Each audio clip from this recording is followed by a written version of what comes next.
vraiment vive Dieu qui nous réunit aujourd'hui. Il nous réunit en son nom pour que nous puissions le célébrer, le louer, et sa gloire est célébrée dans notre cœur. Sa gloire est célébrée dans notre cœur. Il a dit à travers un de ses grands saints, Irénée, la gloire de Dieu, c'est l'homme vivant, c'est l'homme debout. Alléluia. Nous sommes allés cette semaine, frère Jack et moi, dans un collège, ici à Bruxelles, collège Saint-Pierre, et on a eu 2 fois 250 jeunes. J'aime ces temps d'évangélisation. Et c'est tellement beau de pouvoir toucher ces âmes. Et on a eu 2 fois des effusions de l'esprit très très fortes. Vraiment, il y a des belles générations, mes amis. Vraiment, allez, le Seigneur nous dit, appelez des ouvriers pour la moisson, parce que cette moisson est abondante. Vraiment, il y a des belles âmes en croissance. Seigneur, je demande vraiment de tout mon cœur que ces âmes ne se perdent pas, Seigneur.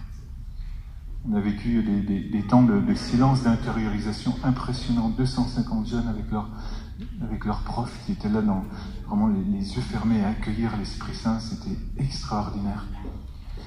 Et puis à la fin du 2e temps, il y a un jeune intelligent, vif, ardent, qui vient me voir, qui me pose cette question très étonnante. Il me dit, est-ce que c'est mal d'avoir de l'espoir? Et j'ai regardé cet ado et j'étais très étonné. Et j'ai compris toute la détresse qu'il y avait derrière. J'ai compris aussi sa fine intelligence, justement, en regardant ce qui se passe dans le monde, tout ce que lui, il sait voir, comme vous et moi, sur Internet, toute l'actualité, toute cette pression qui nous entoure. Et donc, ce sens de réalisme auquel on est appelé. Et alors, sa question, est-ce que c'est mal d'avoir de l'espoir? Mal formulé peut-être. Est-ce que nous devons être prudents? Est-ce que nous devons être attentifs? Quelle stratégie pouvons-nous élaborer? Mais derrière ça, une détresse par rapport à ce monde. Et toi, ce matin, je te demande à toi, quel regard tu poses sur ce monde et est-ce que tu as de l'espoir sur ce monde? Et justement, Jésus nous appelle à voir. Jésus nous appelle à regarder. Il nous apprend à voir. Il nous donne sa façon de voir à lui. Il nous aide à poser à nous-mêmes son regard sur le monde. Il nous donne ses yeux pour voir. Vous savez que ici sur terre, nous sommes ses yeux, nous sommes ses mains, nous sommes son cœur, nous sommes ses pieds, nous sommes son corps. Nous sommes son incarnation ici sur terre. Il est glorieux, vivant, ressuscité à la droite de Dieu, et il agit encore à travers nous par son esprit, et il te donne son regard. Il l'a donné à cette veuve qui voit arriver le prophète, qui lui pose cette question, qui lui fait cette requête vraiment très très étrange. Cette femme, elle a plus rien pour vivre, elle va ramasser son dernier bout de bois, elle va faire cuire son dernier morceau sa dernière poignée de farine, son dernier petit peu d'huile, et elle dit, nous allons manger, mon fils et moi, et nous allons mourir. Et à la requête si étrange de cet homme qui vient vers lui, elle lui dit, par la vie du Seigneur ton Dieu. Tiens, cette femme a reconnu que c'était un prophète qui lui posait une question. Et le prophète répond aussi au nom de Dieu. Il dit, le prophète, « Ainsi parle le Seigneur, la jarre d'huile ne s'épuisera point, la cruche de farine ne se videra point, jusqu'à ce que s'accomplisse la parole et qu'il repleuve de nouveau en Israël. » Figurez-vous il ne pleuvait plus depuis 3 ans déjà en Israël. Et cette femme, parce qu'elle a su poser son regard, ce regard prophétique sur le prophète, en voyant que c'était un homme de Dieu, elle va obtempérer. Et effectivement, parce que la parole du Seigneur l'a dit, effectivement, la cruche ne va jamais se vider, la jarre ne va jamais se vider. Cette femme, avec son regard aiguisé, cette veuve a accueilli un prophète et un chemin s'est ouvert. Et le miracle s'est ouvert. Ton regard prophétique sur le monde Ce regard qui va t'aider à éduquer le regard des jeunes de 14 ans qui te posent des questions angoissées. Ce regard ouvre un chemin. Parce que c'est le regard de Dieu qui ne s'arrête jamais à la constatation des choses, mais qui voit que là où il y a l'obstacle, il y a le passage. Et le regard de Dieu t'enseigne à voir que là où il y a l'impasse, là est justement le passage. Là où il y a la croix, la fin, là est justement la résurrection. Ainsi fait Jésus pour ses disciples. Il est là, assis à côté du trésor du temple, et puis il regarde les gens qui sont en train de mettre de l'argent dans le temple. Le regard de Jésus. Jamais un regard distrait, toujours un regard d'amour. Ce même regard intelligent qu'avait cet adolescent, que Dieu le bénisse, c'est vraiment que tous ceux qui sont comme lui à la recherche de passage. Et Jésus regarde. Et son regard prophétique voit cette pauvre veuve. Et j'aime beaucoup, il est dit, Jésus appela ses disciples. Pourquoi? Parce que ses disciples, ils ne regardaient même pas. Peut-être que ses disciples, ils regardaient les riches qui posaient des choses. Effectivement, ça devait être un spectacle assez intéressant de voir toutes ces personnes richement habillées qui viennent là et qui déposent. Ça devait être impressionnant, déposer des grosses sommes d'argent. Donc eux, ils ne regardent même pas. Et Jésus t'appelle à regarder ce que d'habitude tu ne regardes pas. Jésus sollicite ton regard, Jésus sollicite ton attention, justement pour que tu vois. Moi, j'ai fait l'expérience, mes amis, bien souvent que le démon a une capacité de capter notre regard et de le polariser sur certaines choses. C'est ce qui se passe dans les addictions, c'est ce qui se passe dans toutes les déviations de notre personnalité. Et justement, Jésus est venu pour guérir notre regard. Vous avez déjà fait cette expérience? Qu'à un certain moment, vous dites, mais pourquoi je suis en train de regarder ça? Et de dire, ah non, mais c'est pas vraiment à ce truc-là que je veux penser. Parce que ça polarise ma pensée. Ça peut être bêtement un regard de distraction, parce que à Satan, ça lui suffit que tu sois distrait. Il suffit que tu ne penses pas à Dieu. Après, tu peux faire tout le reste. Tu vis dans l'esprit du monde et l'esprit du monde t'emmène vers l'esprit du mal. Il suffit que tu ne penses pas à Dieu. Et justement, ton regard prophétique, qu'est-ce qu'il fait? Où qu'il se pose sur la réalité, il te montre le travail de Dieu dans la réalité. Il te montre ce passage. Dieu nous apprend à voir et il nous donne un regard de bénédiction. Comment est-ce que tu regardes? Pense-y un instant. Comment est-ce que tu regardes ce... Pardon si je banalise mes amis, mais je crois que c'est vraiment important que nous puissions nous dire concrètement la façon dont nous vivons. Comment est-ce que tu regardes ce collègue de bureau, par exemple, ou ce copain d'école qui arrive toujours en retard,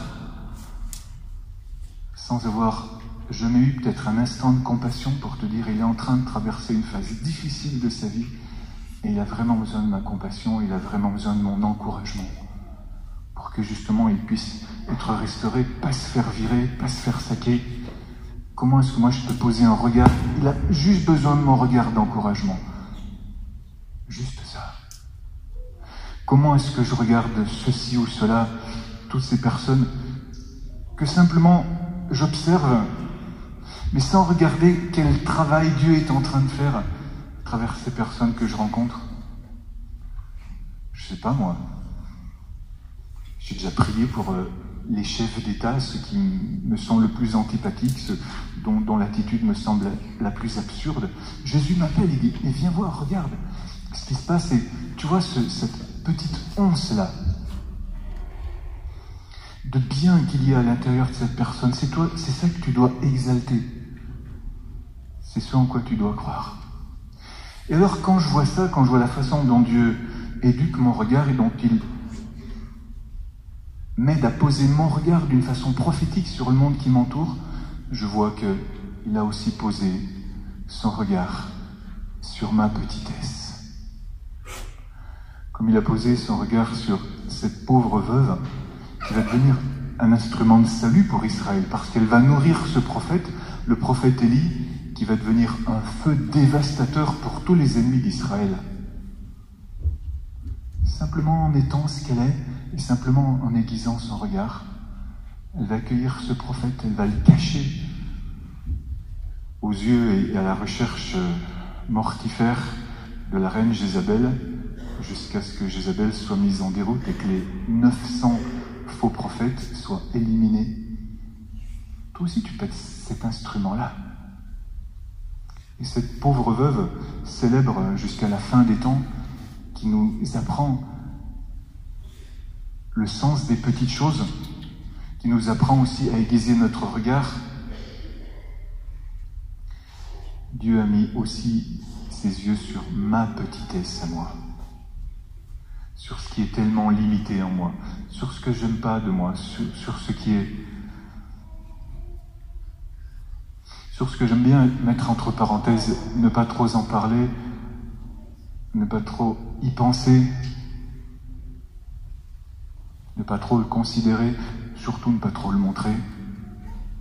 Dieu a mis son regard d'amour sur ma petitesse.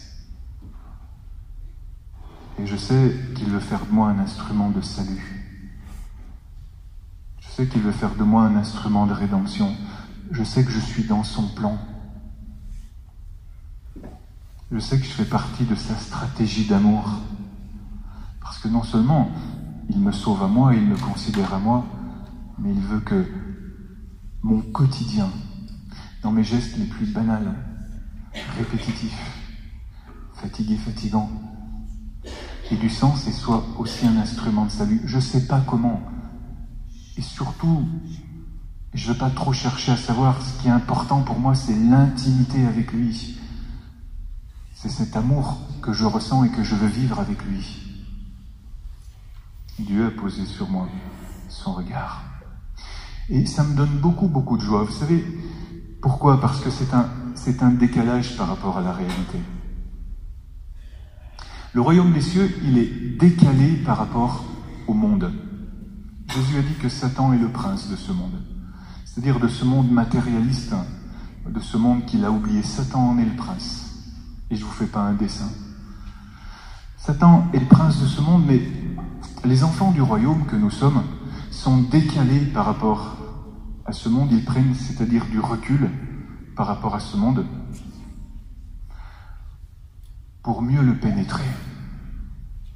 C'est le principe de l'humour. Vous y avez réfléchi?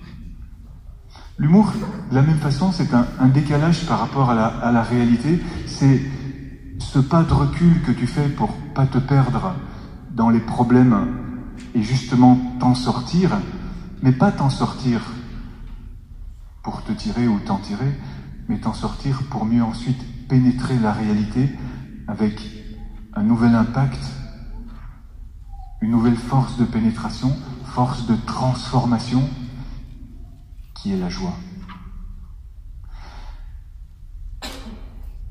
Les habitants du royaume, les fils de la lumière, apportent de l'humour et de l'amour dans ce monde et ont un impact extraordinaire à l'intérieur de ce monde. Avec ce sens de la finesse qui ne s'explique pas, sinon l'humour est terminé, mais qui se vit.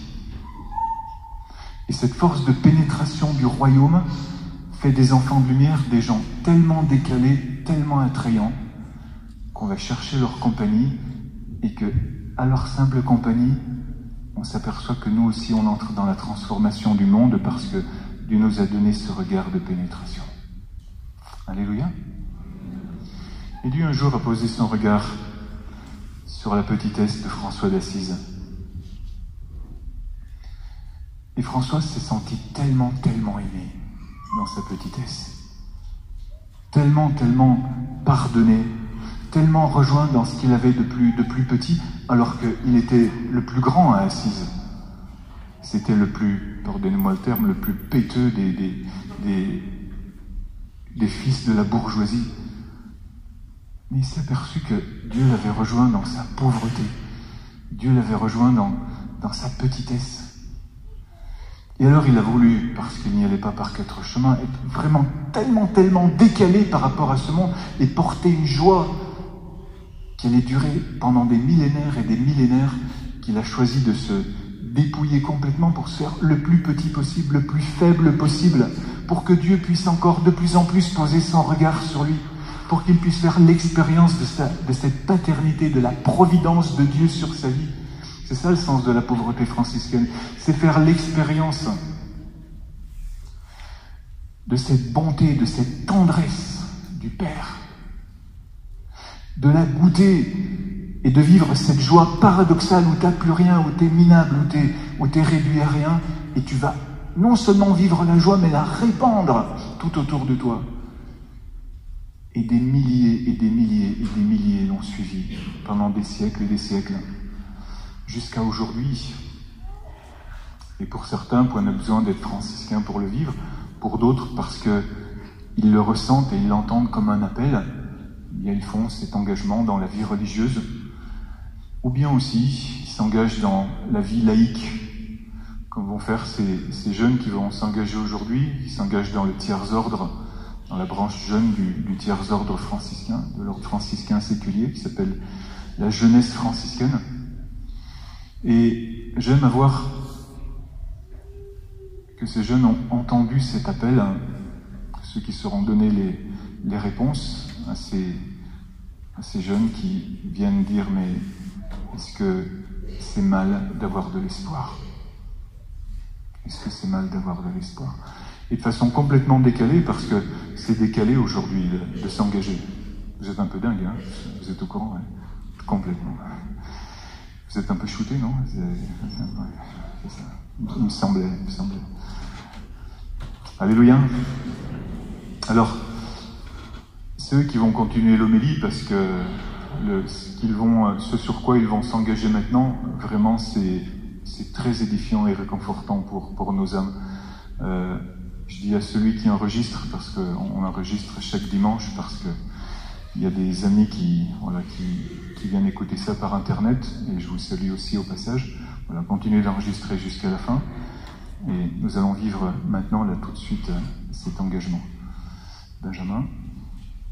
Bon, Benjamin, c'est celui qui a été élu comme président de la jeunesse franciscaine il y a 1 et 2 ans, donc c'est le président sortant, et c'est lui qui va guider cet engagement. Et tout à l'heure, il y aura aussi l'élection du nouveau président.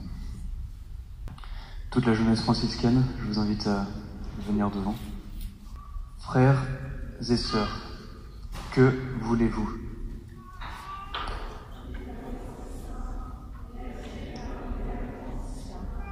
Nous venons nous mettre en chemin, découvrir notre vocation et partager avec nos frères JF l'expérience de la vie chrétienne en fraternité.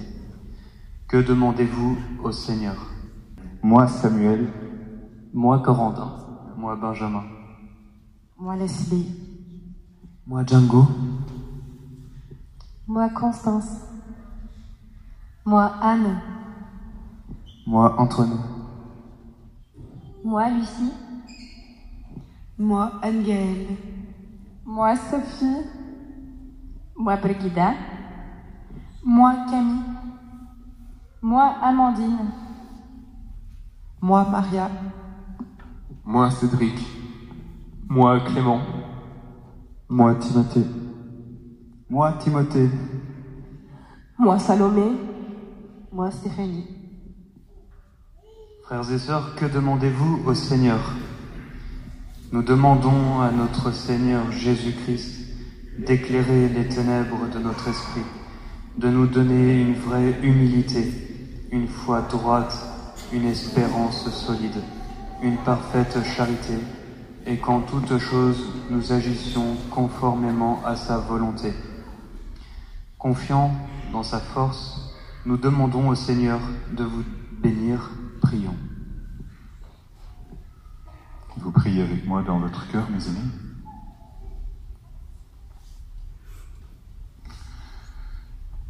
Dieu Tout-Puissant, bénis ses frères et sœurs et donne-leur ta lumière, afin qu'ils aiment faire ta volonté. Bénis et renforce leur décision de te servir comme Saint François, dans la joie, l'humilité, la simplicité, en vivant dans la jeunesse franciscaine. Nous te le demandons par Jésus le Christ, notre Seigneur.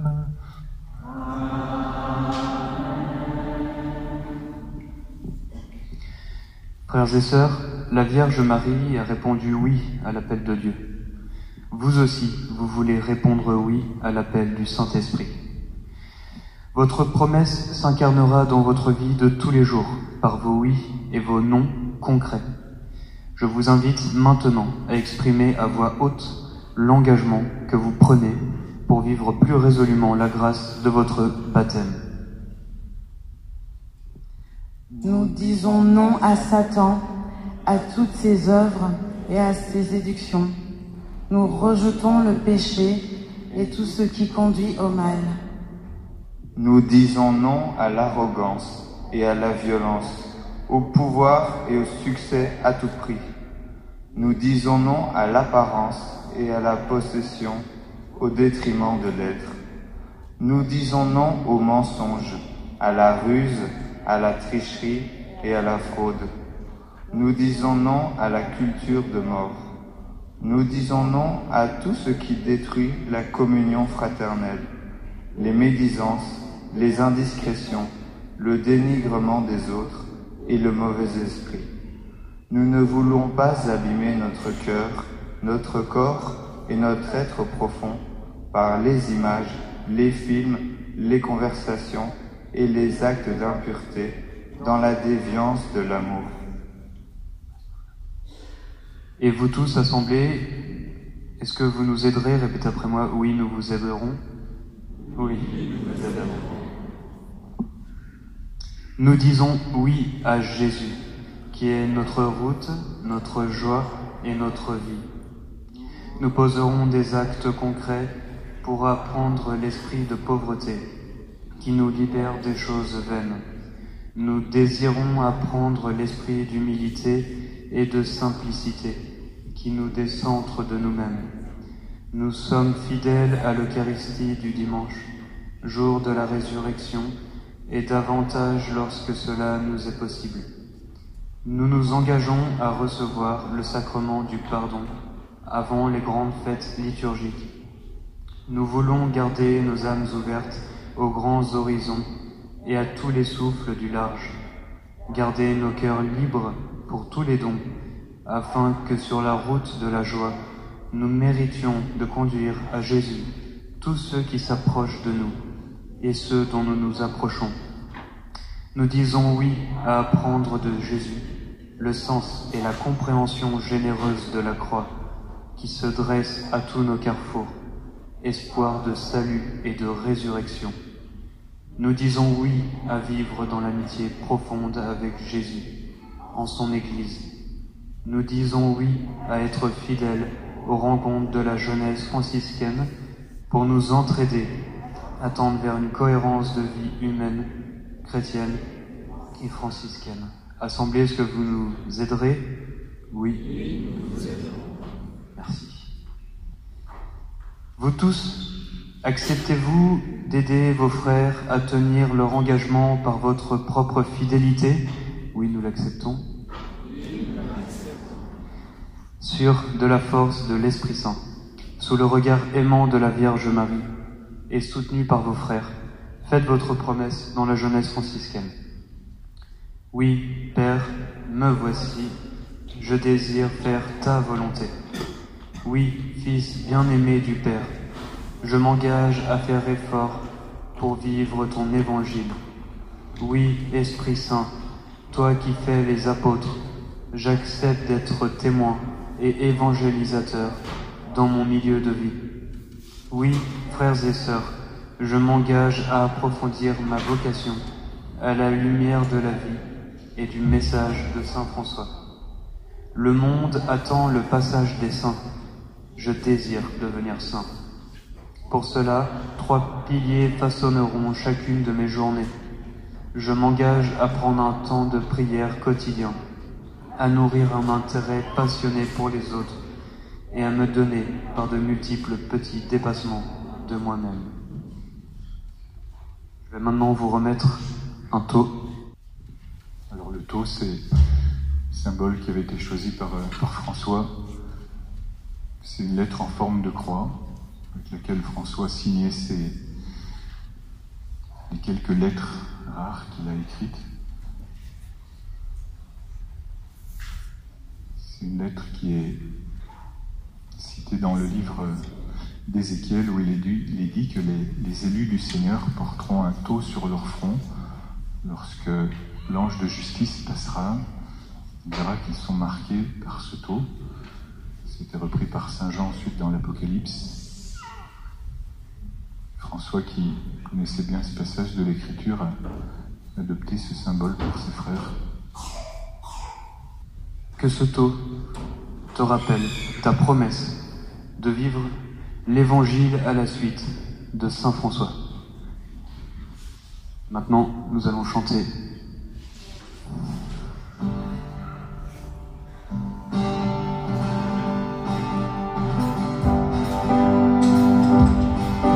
Nous voulons vivre l'Évangile comme toi, nous tourner vers les plus fragiles comme toi, et poursuivre ton combat pour que le monde ait la joie de découvrir ton amour, Jésus. C'est pourquoi nous nous lèverons avec toi, les cœurs en fête et débordants de joie, car nous reconnaissons nos vies en toi. François, notre frère, ton courage et ta sainteté sont là, comme un cadeau précieux que l'on reçoit, les mains de Dieu vivant qui nous envoient porter la lumière. Nous formons une grande famille avec toi. Donne-lui de rester unis avec toi, de résister dans la foi, près du Seigneur notre roi, pour réparer son Église en Jésus. C'est pourquoi nous nous lèverons avec toi, le cœur en fête et débordant de joie, car nous reconnaissons nos vies en toi. François, notre frère, ton courage et ta sainteté sont là, comme un cadeau précieux que l'on reçoit, des mains de Dieu vivant qui nous envoient porter la lumière. 4 années sont passées, les fruits sont toujours là. Chaque année, ta grâce en mon cœur est toujours là, pour continuer ta mission dans toute la création, et chanter jour après jour pour Jésus. C'est pourquoi nous nous lèverons avec toi, le cœur en fête et débordant de joie, car nous reconnaissons nos vies en toi. François, notre frère, ton courage et ta sainteté sont là, comme un cadeau précieux que l'on reçoit, des mains de Dieu vivant qui nous envoie porter la lumière. C'est pourquoi nous nous lèverons avec toi, le cœur en fête et débordant de joie, car nous reconnaissons nos vies en toi. François, notre frère, ton courage et ta sainteté sont là, comme un cadeau précieux que l'on reçoit, des mains de Dieu vivant qui nous envoient porter la lumière. Seigneur, béni sois-tu. Et maintenant, bénir l'engagement de ces jeunes, papa. Chers jeunes engagés, vous êtes des gens dangereux. Vous allez tout à l'heure être lâchés comme des petites bombes dans la ville de Bruxelles et des villes d'où vous venez, de France et d'ailleurs aussi. Et que vous puissiez exploser d'amour partout où vous irez, que cet engagement que vous venez de prendre, vous le viviez à chaque instant, conscient de l'engagement que Dieu a pris en premier pour vous, qu'il vous garde dans cette fierté, dans cette humilité d'avoir été appelé et d'avoir répondu, lui qui est Père, Fils et Saint-Esprit, et que cet engagement que vous faites aujourd'hui rappelle à tous ceux qui sont présents dans cette assemblée le sens de leur engagement du baptême, de leurs engagements dans la vie quotidienne, et que par cette grâce qui déborde de vous, eux aussi soient remplis de cette grâce, de savoir que Dieu s'est engagé en premier pour vous, chers amis, et que ainsi vous pouvez répondre joyeusement à son appel. Pour ça, nous pouvons l'applaudir très très fort. Merci Jésus.